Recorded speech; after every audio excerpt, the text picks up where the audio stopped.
ओम प्रारंभे श्री गणेशाय नमः। निर्विघ्नम् अस्तु। ओम श्री गुरु चरण कमलेभ्यो नमो नमः। आइए मित्रों, आज हमारे YouTube चैनल कल्याण पे आपका स्वागत है और सबको प्यार भरा नमस्कार।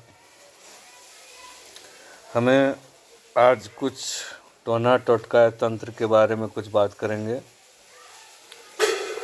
जिससे हमारे जीवन में कुछ लाभ हो, कुछ हम जान सकें। कौन दिन क्या करना चाहिए, कैसे करना चाहिए, किस नक्षत्र पे करना चाहिए, किस पक्ष पे करना चाहिए, किस समय करना चाहिए, इसके बारे में हम थोड़ी सी जानकारी प्राप्त करते हैं। ऐसा है कि हम तो कोई तांत्रिक और न ही कोई टोना टोटका जानते हैं, क्योंकि वर्तमान समय में योग्य गुरुओं का मिलना बहुत ही मुश्किल होता है। ऐसे में कोई साधक यदि बिना गुरु के भटक रहा हो तो केवल जो हमारे प्रमाणिक पुस्तकों के माध्यम से संबंधित विषय का ज्ञान प्राप्त करके श्रद्धा भाव से भगवान शिव तथा माता जगदम्बा की शरण में लेकर उन्हें ही गुरु के रूप में मानते हुए उन्हीं के स्मरण स्तवन से अपना हमको कार्य प्रारंभ करना चाहिए। जैसा कि हमने बताया कि कुछ हम सीखेंगे इस पुस्तकों के माध्यम से कि पुष्या नक्षत्र हमारे तंत्र जगत के लिए या टोना टोटका के लिए भी बहुत शक्तिशाली है। इसमें जो गुरुवार का पुष्या नक्षत्र पड़ता है, रविवार का नक्षत्र पुष्या पड़ता है, इसमें बहुत सारे हमारे तंत्र जगत में तांत्रिक प्रयोग किया जाता है। तंत्र लाकर, जैसे जड़ी बूटी, पेड़ पौधा, वनस्पति, हमारे जो पुराना में वर्णन है,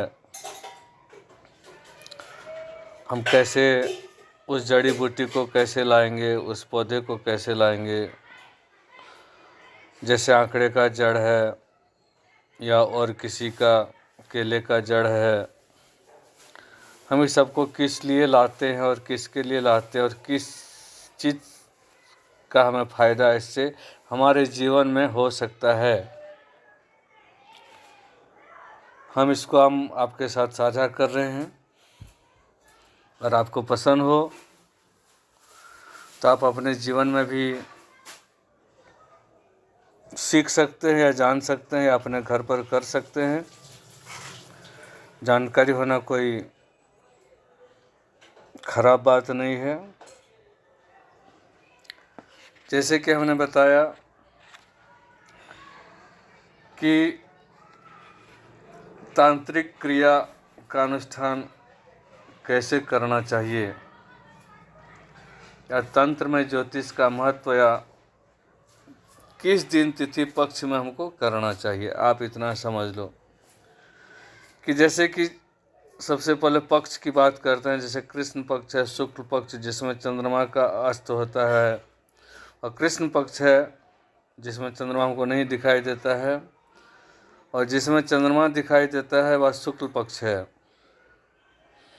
तो हमको जिसमें कृष्ण पक्ष होता है उसमें तामसिक वृत्तियों का वो पोषक है, उसमें तामसिक क्रियाएं की जाती है, तथा शुक्ल पक्ष जो है वो सात्विक प्रधान क्रिया होता है।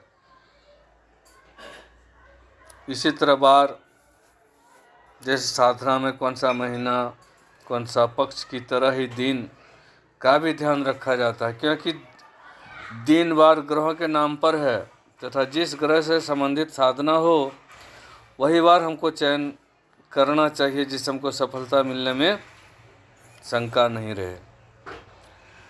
जैसे कि तांत्रिक विद्वानों के अनुसार मंगलवार और शनिवार को छोड़कर शेष सभी वार साधना के लिए अनुकूल है, और तिथियों में जैसे एकम से पूनम तक जिस चीज़ को जानते हैं, उसमें से जो द्वितीया तिथि है, पंचमी है, सप्तमी है, दशमी है, त्रयोदशी है तथा पूर्णिमा है, इस दिन तिथियों को हमको तंत्र प्रयोग के लिए ग्रहण करना चाहिए। विषय बहुत लंबा हो जाएगा। हम कुछ एक सहज ही मैंने अभी एक पुस्तक में पढ़ा और हम आपके सामने उसको रख रहा हूँ कि हमारे घर में लक्ष्मी का वास कैसे हो, धन धान्य की वृद्धि कैसी हो। तो मैंने एक पुस्तक में पढ़ा था कि पुष्या नक्षत्र में जो दिन पड़े, गुरुवार है या रवि पुष्य नक्षत्र है, उसमें शंख पुष्पी का जड़, आप शंख पुष्पी समझ सकते हैं, एक अपराजिता का जो फूल है उसी तरह शंख पुष्पी का सफ़ेद फूल आता है। अपराजिता का जैसे नीला पुष्प आता है उसी तरह शंख पुष्पी उसी तरह से होता है, लेकिन वह सादा टाइप का होता है। कहते हैं कि उसकी लाल शंख पुष्पी की जड़ को लाकर किसी चांदी के डब्बे में और लाल वस्त्र में लपेट करके गुरुपुष्य नक्षत्र में यह समस्त क्रिया करते हुए इस डिब्बी को अगर आप अपने घर पर या तिजोरी में या धन स्थान में या मंदिर में हम इसको रखते हैं तो हमारे घर में धन धान्य की समृद्धि बनी रहती है। गुरुवार या रविवार को यह नक्षत्र तो बहुत ही प्रभावशाली होता है, इसलिए अपने धन धान्य की वृद्धि को चाहने वाले अपने घर में सुख